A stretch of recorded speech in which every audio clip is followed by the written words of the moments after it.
안녕하세요.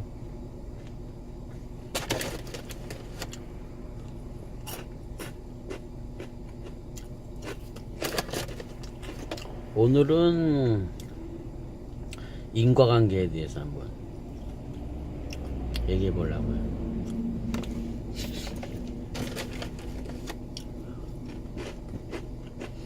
곰곰이 생각해 보면 이 세상은 다 인과관계로 돼 있어요. 자유의지가 없다고 생각하는 그 이유가 그래서 그래요. 결과는 원인 때문에 이렇게 생기는 거거든요. 또 그 결과가 또 원인이 되고 그 원인이 결과를 만들고 또 그 결과가 원인이 돼서 또 결과를 만들고 그래요. 근데 원인 하나가 뭐 하나의 결과를 만드는 건 아니에요. 여러 가지 원인이 뭐 하나의 결과를 만들기도 하고 그래서 상당히 복잡해요.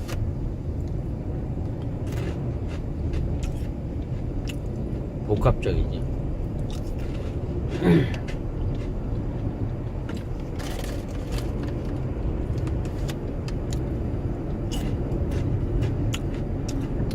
그 사이에 뭐 전에 얘기했듯이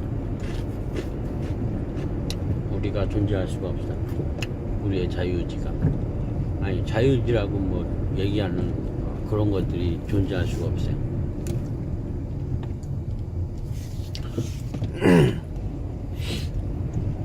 몇 가지 예를 들어볼게요.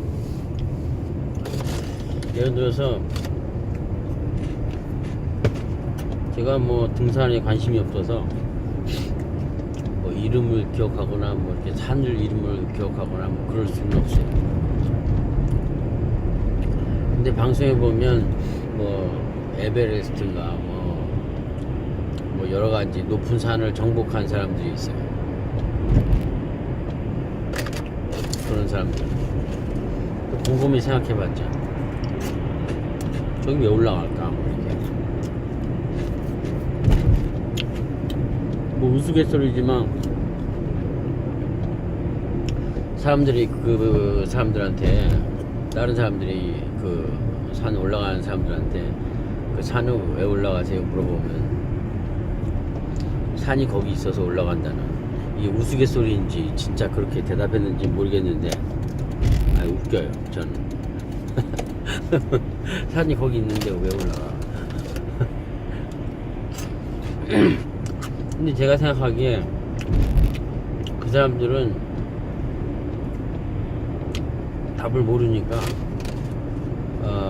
그렇게 이제 멋지게 만들어낸 거예요. 애매모호하게 아무도 모르게 자신들도 몰라요. 왜 그런 대답을 했는지. 이게 제 추리인데 그 사람들이 처음부터 그 높은 산에 올라가지는 않았을 거예요. 그렇잖아요. 다 죽지. 단련이 안 됐으니까. 제 생각인데 처음에는 뭐 뒷동산에 올라갔을 거예요. 낮은 산에 올라갔을 거고 뭐 자기 따로 일이 있었을 거고 뭐 쉬는 날 낮은 산에 올라갔겠죠. 뭐 그리고 뭐 낮은 산에 올라간 이유는 또 수도 없이 많을 거예요. 그 자잘한 이유 때문에 처음에 뭐 산에 올라가는 사람들도 많으니까. 전에 한번 그 도봉산역에 지나가는데 토요일날이 일요일날인가 엄청 많아 산에 올라가는 사람. 그렇게 올라갔을 거예요. 제가 아까 그 높은 산에 올라갔던 사람들도 뭐 그렇게 시작했겠죠. 근데 수많은 사람들이 그냥 그 낮은 산 올라가고 마는데 왜 이런 사람들은 점점 더 높은 산에 올라갈까요?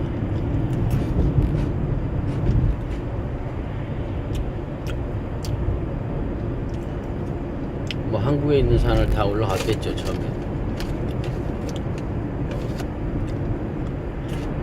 산 이름도 뭐 다 제가 알 수는 없는데 기억하려고 해도 기억이 안 나네요. 한라산, 한국에 또 여러 가지 산 있잖아요. 거기 올라갔는데 그 사람들이 제가 추리를 해보면 올라갔는데 이제 뭐 성취감을 느꼈다고 해야겠죠. 아니면 다른 사람들이 뭐 칭찬을 했거나 어휴 여기 어떻게 올라갔냐.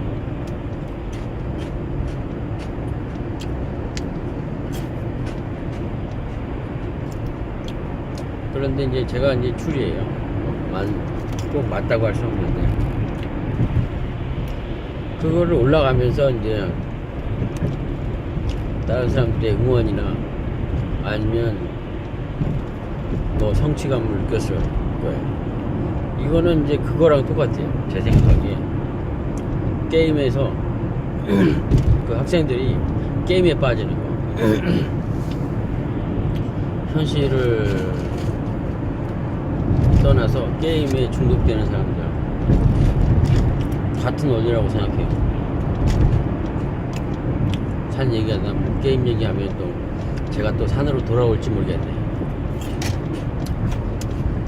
우선 게임 얘기 조금 하면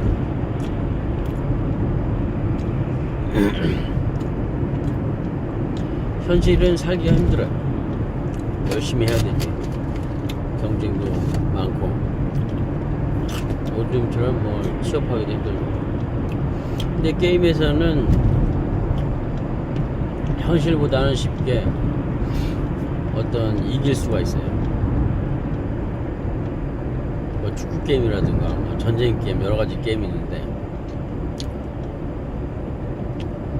예를 들어서 뭐 축구 게임을 먼저 축구 게임 뭐 야구 게임 이런 거 요건 얘기하다 보면 게임 얘기하다 보면 또 현실의 그 스포츠도 같은 맥락이에요. 게임에서 뭐 승리하는 거나 야구 게임 아니면 현실에서 야구에서 야구 게임이나 뭐 축구 게임 뭐 이런 거에서 이기는 거나 이기면 좋잖아요. 우리의 무의식은 현실과 상상과 이걸 구분하지 못해요. 의식이 그걸 구분해 주는 거지. 그래서 현실에서 이기거나 축구 이런 걸 이기거나 게임에서 뭐 축구, 야구 뭐 여러 가지 게임이 있잖아요. 제가 게임을 안 해서 잘 몰라요. 종류는. 이기면은 무의식은 이게 현실인지 상상인지 몰라요. 그리고 이런 기쁨이나 성취감은 의식적으로 나오는 건 아니에요. 의식적으로 우리가 성취감을 만들 수는 없잖아요. 무의식에서 이렇게 자동으로 이렇게 그런 느낌들이나 이런 감정들이나 뭐 성취감이 나오는 거잖아요. 무의식이 현실과 상상과 이걸 구분하지 못하기 때문에 게임에서 이기거나 현실이든 뭐 게임에서 이기면 그 전에 얘기했듯이 이긴다는 거는 이제 과거로 또 돌아가 보면 과거로 가보면 이겼다는 거는 이제 생존했다는 거예요.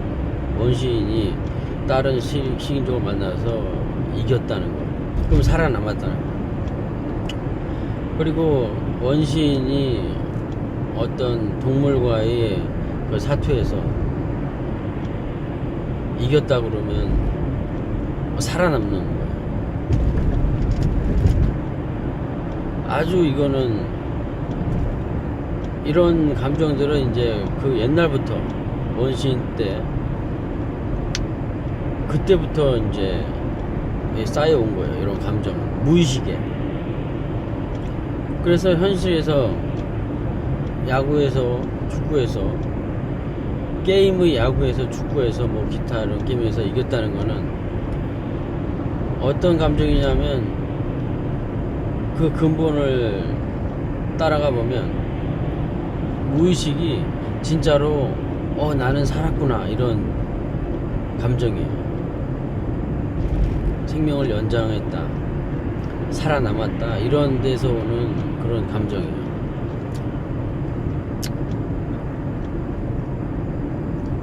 무의식이 현실과 상상과 이런 거를 분간을 못하기 때문에. 무의식은 단순해요. 내가 영화를 봐도 그게 현실인지 스크린에 펼쳐진 그 가상의 내용인지 무의식은 구별하지 못해요. 그래서 막 울기도 하고 웃기도 하고 그러는 거예요. 이게 진짜인 줄 알고, 무의식은. 근데 의식이 이제 그것을 분간해주죠. 꿈 얘기도 같은 맥락이에요. 우리가 꿈을 꾸는 거. 꿈 얘기는 다음에 한번 할게요. 그것도 제 생각이지만. 하여튼 이런 고대로부터, 고대가 언제인지 제가 잘 모르겠는데 아주 오랜 태초의 생명, 이때부터, 생명체부터 이렇게 전해져 내려온 이런 현상들이,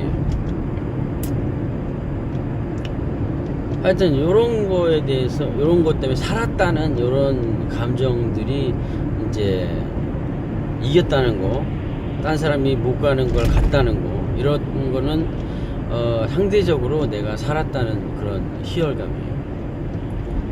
진짜 극단적이죠. 극단적이고 원초적이고 근본적인 거예요. 그래서 이제 아까 산 얘기로 돌아오면, 산에 딴 사람들은 낮은 산에 가고 마는데 왜 어떤 부류의 사람들은 계속 높은 산을 올라갈까요? 그래서 에베레스트까지 올라가요. 그런 사람들은 제가 생각하기에 좀 열등감을 많이 느끼는 사람. 열등감에 대해서도 다음에 한번 얘기할게요. 그래서 더 높은 산을 계속 올라가는 거예요. 올라가서 딴 사람들보다 나는 더 우월하다는 그 열등감을 채우기 위해서 계속 높은 산을 올라가는 거예요. 예를 들어서 이제 많이 배웠거나 아니면 사회에서 어떤 생존 경제에서 생존 경쟁 이런 데서 이렇게 얘기하면 또 죄송하긴 하지만 따라가지 못하는 힘든 요런 거에 대한 열등감일 수도 있고 다른 열등감일 수도 있고, 그건 제가 알 수 없죠. 알면 그 전제 조건을 그 사람들의 상황을 알면 결과는 100% 제가 확실히 알 수 있는데, 결과는 확실한데 과정은 제가 알 수 없죠. 근데 인과관계는 맞다고 생각하기 때문에 똑같은 결론이 나와요. 그래서 한국에 있는 산을 다 올랐어. 다 오르면 이제 더 높은 산을 찾아야 되니까 이제 외국에 가는 거죠. 가다 보면 이제 사람들이 더 놀라고 그게 반복되는 거예요. 그래서 가장 높은 산 올라가고 위험한 산 올라가고,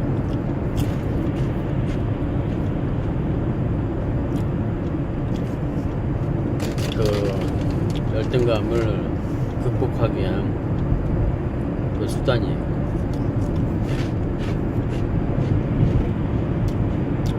제 생각은 그래요. 높은 산을 왜 올라가나? 목숨을 걸고. 일반 사람들이 그 사람들이 그렇게 높은 산을 등반을 성공했다고 와는 해도 그 사람들은 올라가지 않아요.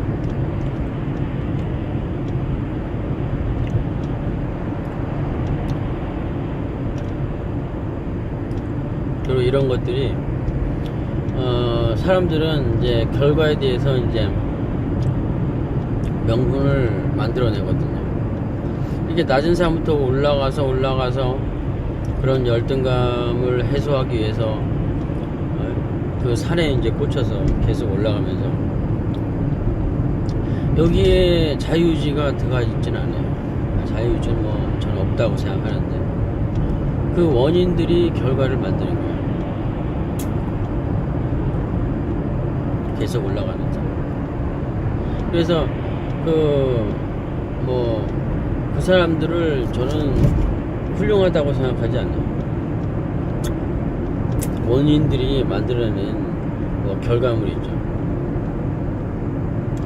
또 다른 예를 들면 이제 성철 스님도 저는 이렇게 말하면 뭐하는데 훌륭하다고 생각하진 않아요.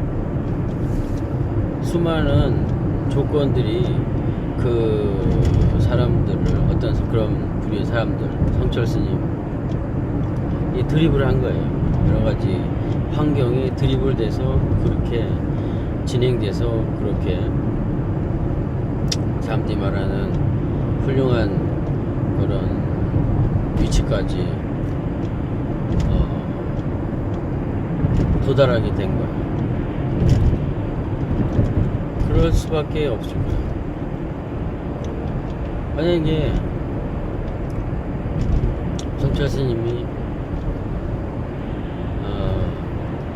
어렸을 때 뭐 어떤 환경에서 자랐는지 모르겠는데 어렸을 때 예를 들어서 환경이 아주 뭐 기억도 못하는 그런 애기였을 때 외국으로 이제 뭐 입양을 갔다거나 거기서 어떤 악조건에 이게 휘둘려서 생각할 틈이 없고 아침부터 잠자기 전까지 죽도록 일만 해야 된 그런 상황이었다 그러면 지금의 성철 스님이 뭐 돌아가셨지만 이런 지위까지 사람들이 뭐 이렇게 좋아하고 우러러본 지위까지 오지 못했을 거예요. 다 환경에 의해서 만들어졌다는 거죠. 운 좋게 높은 산에 올라가는 그런 분들이나 성철 스님이나 똑같다고 생각해요. 저는 더 나아가서 이런 얘기는 하면 조금 안 좋아할 사람이 많을 것 같은데 부처님도 같은 거라고 생각해요. 그 수많은 인과관계 이걸로에 은해서 그렇게 부처님의 지위까지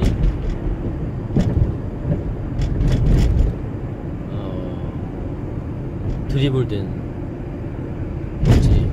그분이 의식적으로 그 의식 하나하나가 다 인과관계가 있기 때문에 어떤 거를 결정하는 데는 인과관계가 있어요. 최상의 결론을 내려고 하죠, 사람들이. 그래서 한 번은 그것도 찾아봤어요. 이거 제 생각이에요. 제가 알기론 그 부처님이 그 어느 작은 왕국의 그 아들로 태어났다는데 그렇게 고통에 대해서 깊이 생각하고 이렇게 높은 지위까지 사람들이 말하는 이런 결과가 났다는 거는 이유가 있을 거라고 생각해요. 인과관계. 그래서 왕자니까 이제 물질적으로는 이제 걱정할 게 없었을 거고, 지금도 보다 보면 지금 현재 수많은 그 갑부들이나 왕이나 이런 사람들이 다른 사람의 고통에 대해서 그렇게 크게 관심은 없어요. 근데 그분이 부처님이 이런 과정을 거쳐 오셨다는 거는 제가 봐서는 몸이 아팠다고 생각해요. 어디 그래서 제가 인터넷에 막 찾아봤어요. 부처님이 건강이 괜찮았을까? 제 생각으로는 지금도 마찬가지고 물질적으로 만약에 부족함이 없는데 그런 고통에 대해서 깊이 생각하고 생로병사 뭐 이런 걸 깊이 생각했다는 거는 부족한 게 있는 거예요. 그래서 제 결론은 부처님은 불치병이 있었다고 생각해요. 그래서 그거에 대해서 물질적으로는 이제 완벽한데 뭐 자신이 육체적으로 고통이 너무 심해서 왜 내가 죽어야 되나 이거부터 생각했을 것 같아요. 왜 내가 아픈가 이거에 대해서 끝도 없이 생각했을 거예요. 그래서 자기 자신의 이제 고통에 대해 정의를 내리고 그거에 대한 해답을 찾으신 거예요. 처음에 제가 봐서.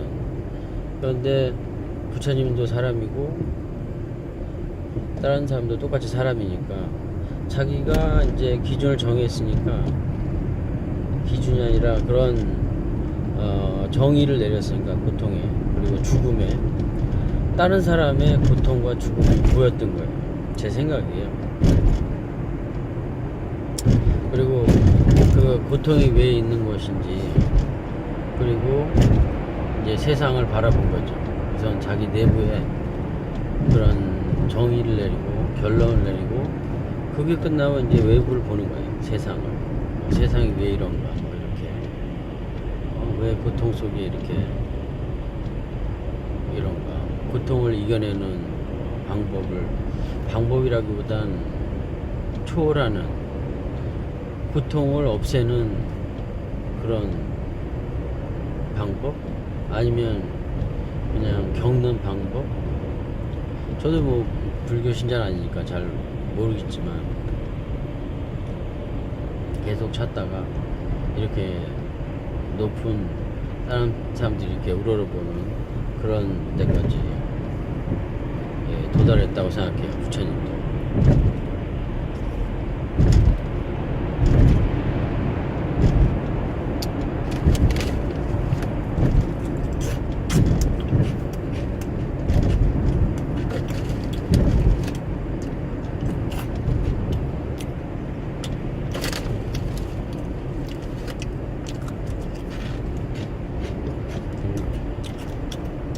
퇴근 중인데 오늘 이제 너무 이야기를 왔다 갔다 하니까 저도 헷갈려요. 제가 무슨 얘기 했었는데.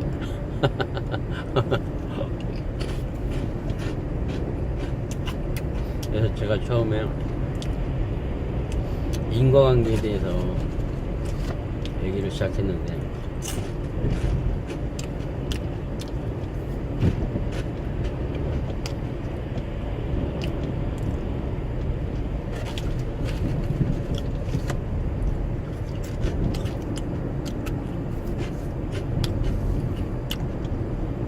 옛날에 뭐 스님을 만났어요.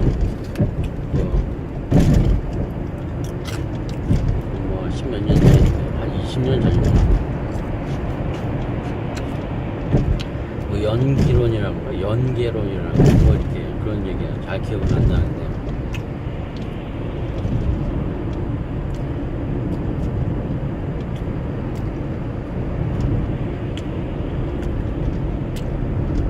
온 세상은 이 그물처럼 이렇게 연결되어 있대요.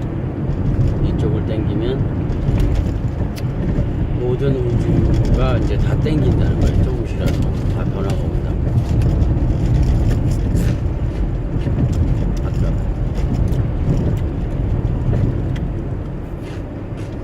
제가 지금 과자를 먹는데 이유가 있어요. 분명히 이유가 있어요. 우리는 이렇게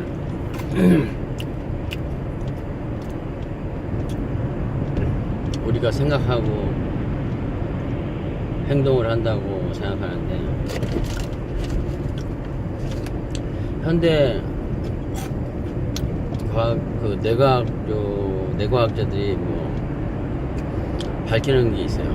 제가 유튜브에서 옛날에 봤는데, 사람은 결정을 하고 행동하는 게 아니라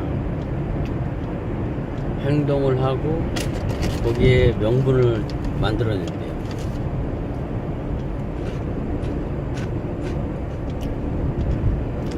예를 들어서 사과, 배를 선택할 때 뇌파가 다르대요. 뇌파가 다르대요. 뇌파 모양이 이제 다르다고. 그래서 실험자한테 사과와 배, 그리고 이제 뇌파가 이제 비슷하대요. 사과 뇌파, 배 뇌파, 이렇게 모양이 다르대요. 사과와 배를 선택할 때 그 뇌파가 다르대요. 고유한 뭐 그런 게 있나 봐요. 그래서 사과와 뇌를, 아니, 사과와 뇌가 아니라 사과와 배를 이렇게 내밀고 선택하라고 한 거예요. 그리고 선택했을 때 바로 손을 들어라, 이렇게. 그래서 이제 시작했죠. 그래서 배를 선택했다고 하면 뇌파를 그렇게 검사를 이제 머릿속에 쓰고 뇌파 검사를 하면서 이제 손 드는 타이밍을 보려고 하는 것 같아요. 그래서 선택했을 때 바로 손을 들어라, 뭐 이렇게 했어요.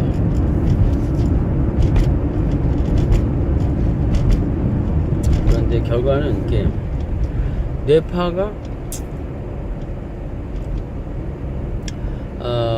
먼저 선택을 하고 잠시 후에 이제 손을 드는 거예요.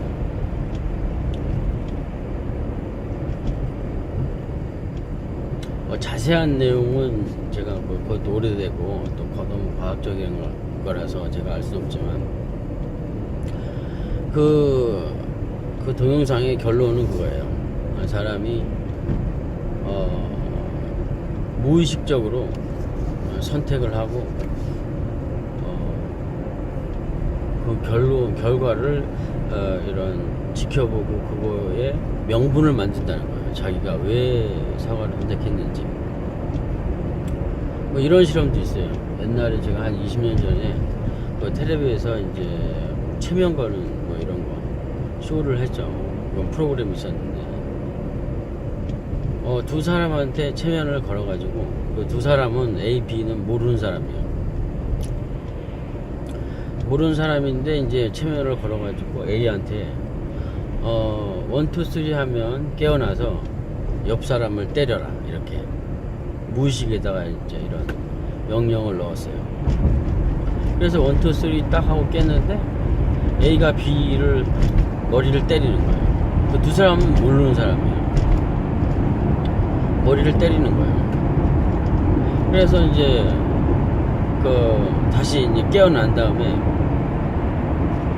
그 B를 왜 때렸냐고 했더니 이제 명분을 막 만들어내는 거예요. 그 사람이 저 사람은 처음부터 나를 안 좋은 눈으로 봤다.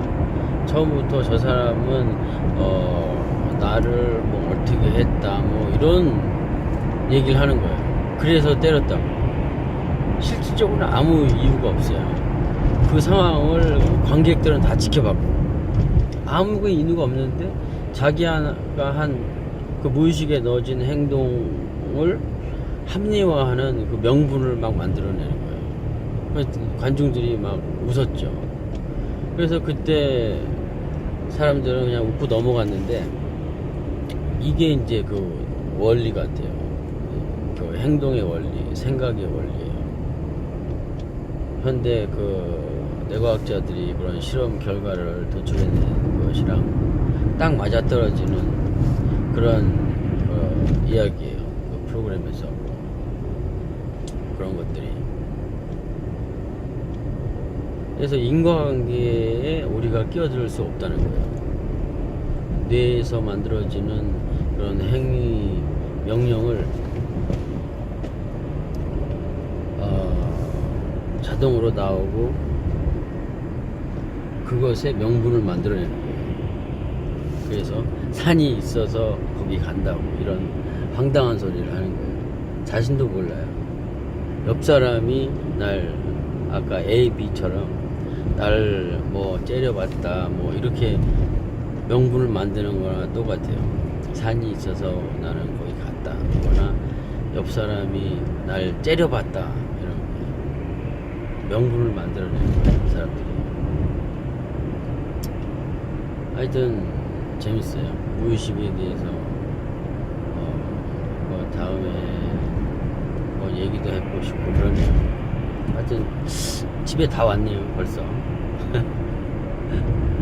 여기까지 하겠습니다.